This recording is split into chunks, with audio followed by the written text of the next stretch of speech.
For students with asthma, attacks can occur at any time with very little warning.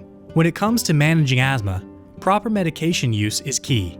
Some asthma medications reverse symptoms, while others are used to prevent symptoms from occurring. There are two types of inhaled asthma medications: controllers and relievers.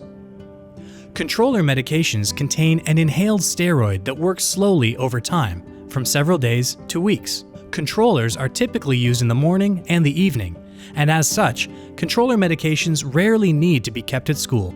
Reliever medications alleviate asthma symptoms within 5 to 10 minutes of administering, making them a key tool in managing an asthma attack. It is very important for students to have quick and easy access to their reliever inhaler medications, typically blue in color, throughout the entire school day.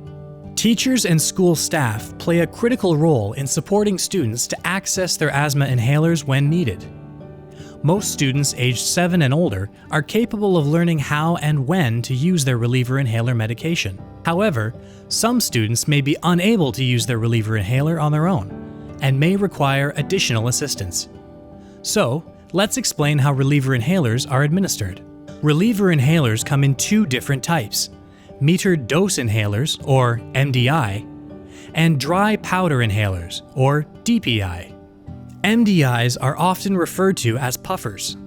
They deliver medication in the form of an aerosol spray, which is subsequently inhaled. Students using an MDI should ideally use a spacer with it, which is a holding chamber that makes the MDI easier to use. However, not all students will have a spacer to use with their MDI. In this case, the MDI can be used without a spacer. In contrast, dry powder inhalers, or DPIs, deliver medication in a powder form that must be forcefully inhaled to reach the lungs. DPIs are easier to use than MDIs and are not used with a spacer. The most common DPIs seen in schools are turbohalers and discus. The administration of medication by DPIs and MDIs differ in three key ways. MDIs must be shaken. DPIs are not to be shaken. MDIs should be used with a spacer. DPIs are not used with a spacer. MDIs require slow inhalation. DPIs require a forceful inhalation.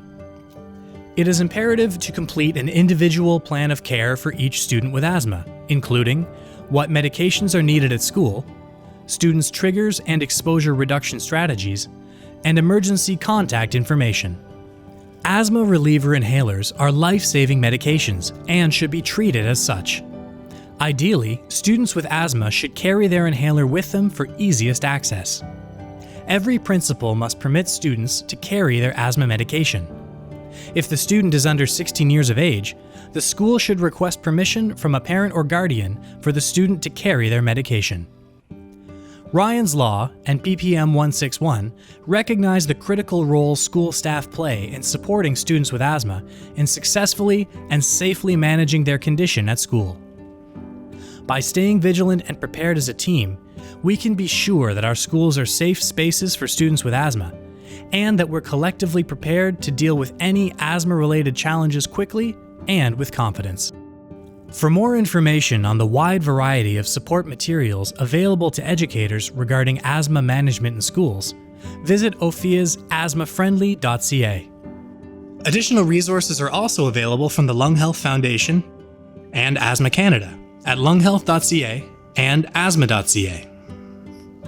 For more information on asthma readiness regulation, review Ryan's Law and PPM 161.